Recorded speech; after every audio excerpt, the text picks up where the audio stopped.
Assalamualaikum warahmatullahi wabarakatuh. Waalaikumsalam warahmatullahi wabarakatuh. Bismillah, alhamdulillah, wassalatu wassalamu ala rasulillah wa ala alihi wa ashabihi wa mawala. La haula wa la quwata illa billah, ma ba'du. Mahasiswa sekalian, bagaimana kabar hari ini? Alhamdulillah. Baik.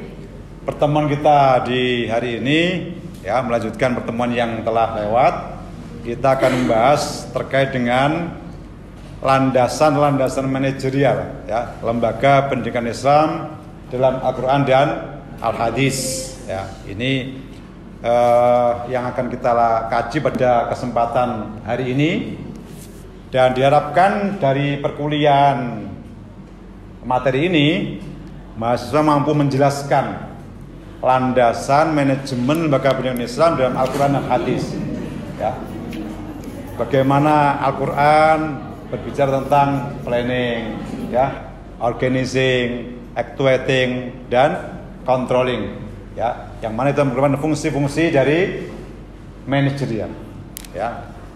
Oke, tapi sebelumnya ya, untuk menghangatkan suasana ya, biar sampean ada suasana yang beda ya, silakan berdiri dulu ya, kita ice breaking ya, silakan berdiri dulu ya. Oke, biar fresh ya, siap ya. Baik, silakan yang cowok berjajar ya, berbaris, yang cewek dengan baris yang cewek ya. Nah, hadap ke kanan dan ke kiri. Ya, di tempat hadapnya saja, tetap di tempat hadapnya saja. Nah, hadap ke mana? Yes. Pegang bahu temannya di depannya.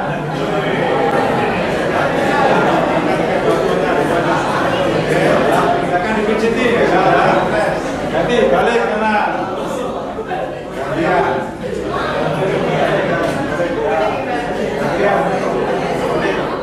Balik kanan, balik.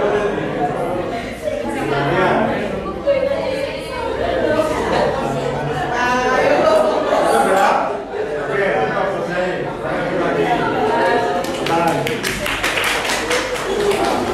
Silakan perhatikan materi kita pada kesempatan hari ini ya.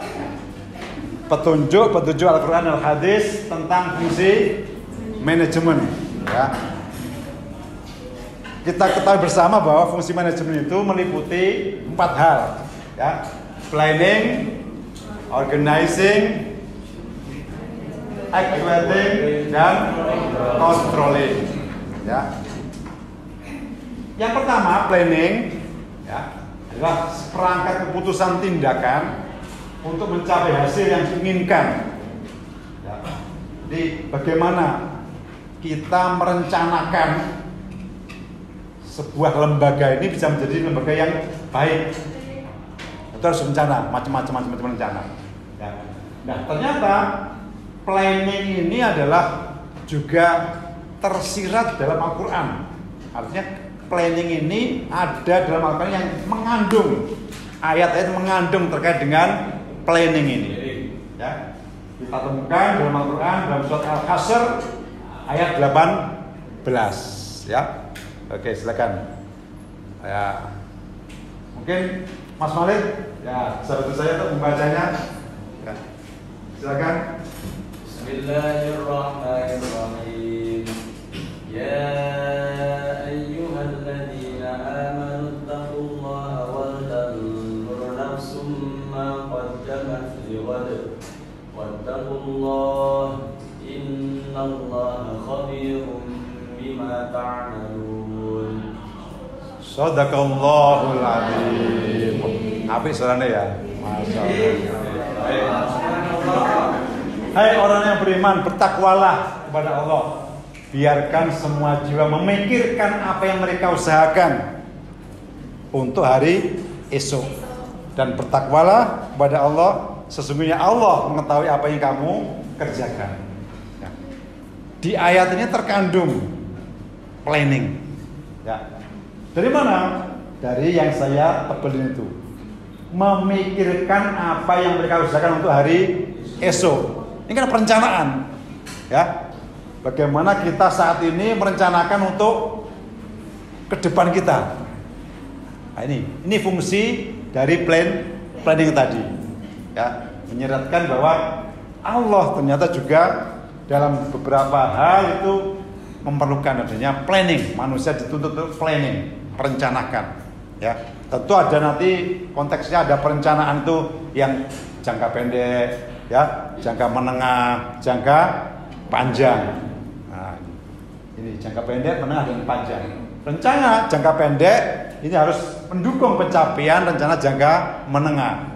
Rencana menengah harus ini mendukung tercapainya rencana jangka panjang. Nah, jadi goalnya harus begitu, harus berkesinambungan begitu. Ya, oke, lanjut. Kemudian kalau dalam hadis Nabi, nah, contoh perencanaan ini bisa kita ketahui dalam peristiwa Nabi ketika Sulhul Hudaybiyah. Ya, apa Sulhul Hudaybiyah? Perjanjian Hudaybiyah, betul. Ya. Ketika itu Nabi, ya, ingin berangkat bersama-sama sahabat untuk umroh ke Makkah Al-Mukarramah. Tapi ternyata oleh kaum Quraisy Makkah, ya, tidak diperkenankan. Ya. Nah, maka kemudian terjadilah diplomasi Sulhul Hudaybiyah, perjanjian di tempat yang namanya Hudaybiyah. Nah, ini terkandung perencanaan. Kenapa?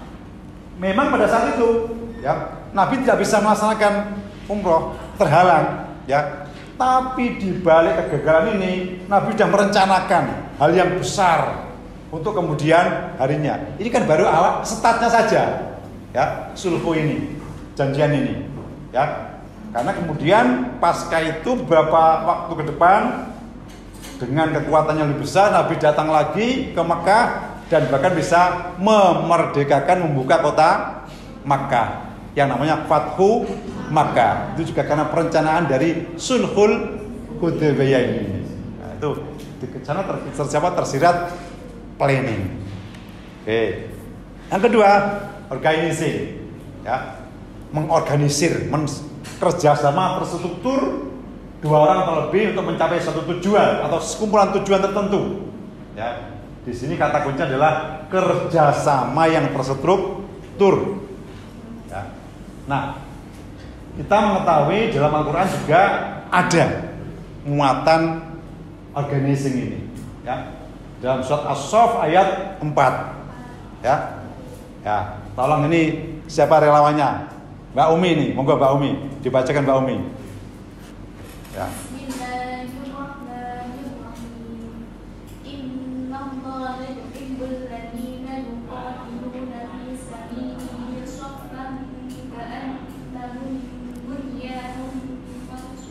Ya, terima kasih. Wah, suaranya indah-indah semua kelas ini ya. Layak jadi MTQ semua ini ya. Oke. Sesungguhnya Allah menyukai orang yang berperang di jalannya dalam barisan yang teratur, seakan-akan mereka seperti suatu bangunan yang tersusun kokoh. Dari mana ayat ini bisa menunjukkan organizing dalam barisan yang teratur itu? Ya, bahwa Allah itu menyukai ketika terjadi peperangan kaum muslimin orang-orang kafir, ya, tersusun barisan yang teratur, tidak semaunya sendiri-sendiri. Ya, tapi semuanya kerjasama, ya, saling bahu membahu, ya, kemudian menuju satu arah tujuan yang sama. Itulah inti dari organizing, ya. Dan itu juga kita ketahuan juga dalam hadis Nabi, ya. Nah, ini saya kita lanjut aja. Dalam hadis Nabi juga begitu, ada pengorganisasian yang dilakukan Nabi Muhammad SAW ketika terjadinya perang Uhud. Ya, kita tahu perang Uhud, ya, di Gunung Uhud, di wilayah Uhud itu pernah terjadi peperangan antara kaum Quraisy dan Muslimin. Ya, Nabi sudah menata barisan-barisan orang Islam itu ditata. Yang kamu bagian pemanah di atas sana tugasnya, jangan sampai turun Ya, tetap di atas posisi kamu. Yang kamu bagian kuda di sini sudah ditata. Ya, tersusun dengan terstruktur, rapi semuanya. Itu organizing ala Nabi. Tapi ya ternyata ketika terjadi perang, ya merasa sudah menang, orang-orang kafir lari, ternyata yang di atas tadi, pemanah tadi ikut turun, memperebutkan apa? Harta jarahan. Akhirnya kemudian orang kafir berbelok kembali menyerang kaum muslimin. Ya. Tapi kita tidak bahas itu. Bahasan kita adalah pada organizingnya Nabi tadi itu. Ya, ketika perang beliau menata barisan. Tugasnya sudah dipilah-pilah. Demikian juga dalam konteks mengatur lembaga pendidikan, itu juga begitu. Ini bagiannya staf. Ya, tugasnya apa ini? Bagiannya yang di kantor, bagiannya yang di ngajar, bagiannya yang di kelas, bagiannya yang di macam-macam, semua terstruktur sendiri-sendiri, rapi gitu. Bagi tugas secara habis semuanya. Ya, itulah organizing. Baik, yang ketiga, actuating. Ya, mengaktualkan. Artinya bahwa keseluruhan upaya untuk mendorong anggota suatu organisasi agar bekerja dengan antusias. Artinya mewujudkan perencanaan tadi yang sudah diorganisir itu benar-benar dilaksanakan, ya, diaktualkan, ya, untuk mencapai tujuan yang efektif, efisien dan ekonomis. Dan actuating ini juga kita temukan, ya, bahkan Allah di sana Allah tidak suka kepada orang yang hanya ngomong tapi tidak sesuai dengan kenyataannya. Ya, artinya hanya direncanakan tapi tidak dilaksanakan, diomongkan tapi tidak dilaksanakan. Ya, dalam surat As-Saff ayat 3 dijelaskan, A'udzu billahi minasyaitonir rajim. Suaranya kalah sama Malik. Ya, Bismillahirrahmanirrahim. Kabura maqtan 'indallahi an taqulu ma la taf'alun. Ya. Amat besar kebencian Allah bahwa kamu mengatakan apa-apa yang tidak kamu kerjakan. Ya. Artinya bahwa Allah tidak suka kalau hanya direncanakan, diomongkan, tapi tidak diaktualkan, ya, tidak dilaksanakan. Ini sebuah kebencian besar dari Allah. Nah, berarti di sini mengindikasikan apa? Adanya aktualisasi, ya, pelaksanaan dari sebuah rencana tadi itu. Ya. Dalam hadis Nabi, sirah Nabi juga kita temukan, ya, bagaimana pelaksanaan actuating ini pada diri Nabi sendiri. Ya, Nabi itu adalah the living Quran hidup. Ya, karena khuluquhul Quran. Ya, Nabi itu akhlaknya Quran itu sendiri. Dan setiap yang ada dalam Quran teraktualkan pada diri Nabi. Ya, terlaksana, dilaksanakan oleh Nabi. Tidak hanya sekedar ngomong, tidak hanya sekedar direncanakan, tapi benar-benar diamalkan. Dan itu diikuti oleh para sahabat-sahabat Nabi juga. Oke, itulah diantara sirah Nabi atau hadis Nabi terkait dengan perilaku Nabi yang menjelaskan tentang apa? Pelaksanaan. Yang keempat, ya, dari fungsi manajemen itu adalah controlling. Ya, controlling atau pengendalian atau pengawasan atau pemantauan. Ya. Di sini kita bisa lihat, ya, kisah Nabi Sulaiman yang menginspirasi pentingnya mengelola sesuatu atau mengelola sebuah lembaga atau sesuatu pekerjaan. Ya. Ketika Nabi Sulaiman mendengar laporan dari salah satu bawahannya, maka tidak langsung menerima beliau. Tapi bagaimana? Qala sanangzuru asadaqta am kunta minal kadzibin. Ya. Akan kami lihat apakah kamu benar ataukah kamu termasuk orang-orang yang berdusta. Ya. Artinya bagaimana? Tidak langsung percaya hasil kerjanya itu. Perlu diawasi, perlu dipantau, perlu diteliti dulu. Sodakta, bener apa enggak ini? Hasil kerjanya ini. Jadi semisal manajer, ya, ketua, pengurus, kalau ada anak buahnya kerja, jangan langsung diterima. Harus ada sodakta, kunta minal kadhibin. Bener apa enggak kerja sampean? Ya apa bener? Nah, itu fungsi apa? Controlling. Bahkan kontrol ini tidak hanya manusia, ya. Allah menggunakan kontrolnya itu dengan para malaikat, ya, yang selalu mengontrol kita semuanya ini, ya. Wa inna alaikum lahafidin kiraman katibin ya'lamuna ma taf'alun, ya. Di luar biasa kontrolnya Allah ternyata, ya, tidak hanya sekedar percaya toh, tapi dikontrol, diawasi oleh para malaikat kita ini. Ya, oke.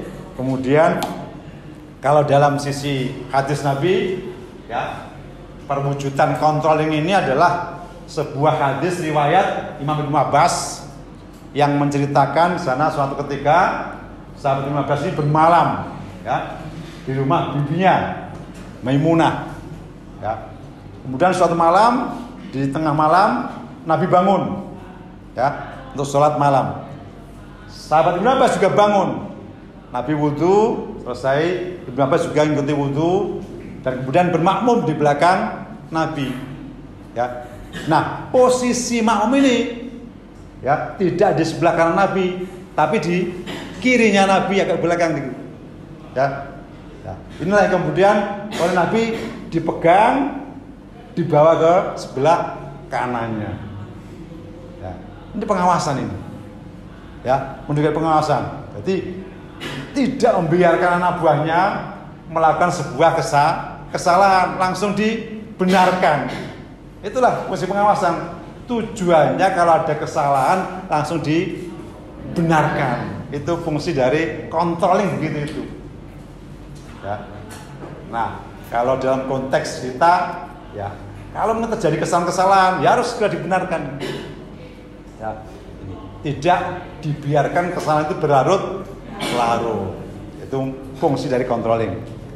Nah, oke, saya kira itu, ya, mahasiswa sekalian, materi kuliah kita pada sore hari ini, ya.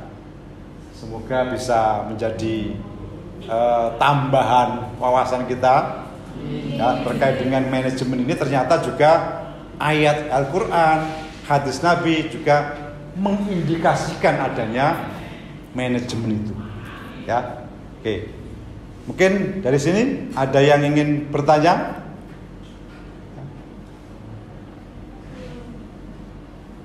Pas.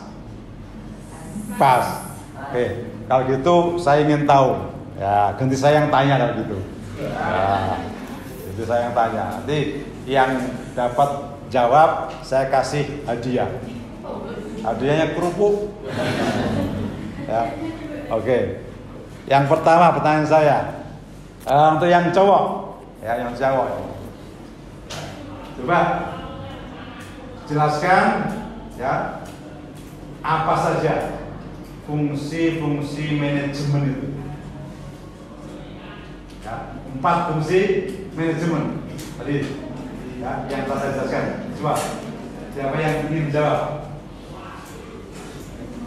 Ya, Darul, ya, silakan. Monggo, ya, silakan Mas Malik ingin menjelaskan fungsi-fungsi manajemen yang telah saya sampaikan di atas. Yang pertama adalah planning atau merencanakan sebuah Oke, ya. Yang kedua, setelah planning, setelah merencanakan, kita organizing atau kerjasama dua orang atau lebih agar mewujudkan tujuan tersebut. Baik, oke. Yang ketiga adalah activating atau aksi, realisasi, mengamalkan apa yang sudah di planningkan. Oke. Nantinya terakhir setelah perjalanan aksi kita mengontrol atau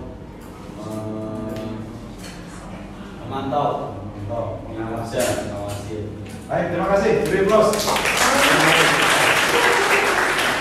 Sesuai janji saya tak kasih hadiah. Oke, kerupuk. Ayo, sini maju. Surprise ya, kerupuk ya.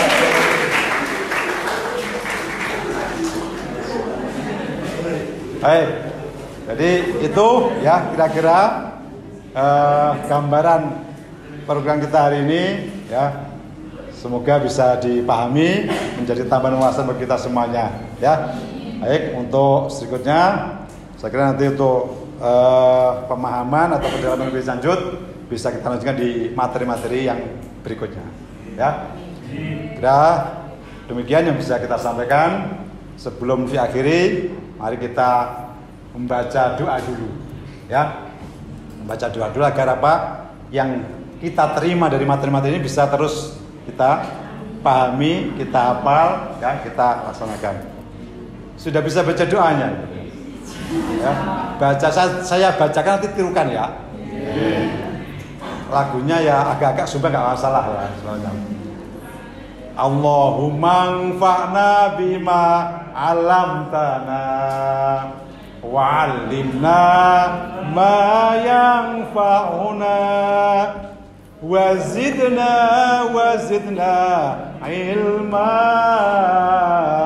wa na'udzu bik min hali ahlin nar walhamdulillah ala kulli hal. Bisa ya? Tunjukkan ya? Bisa. Oke.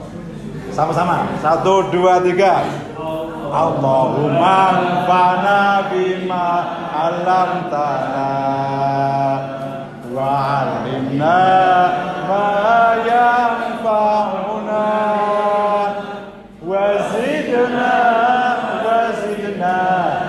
ilma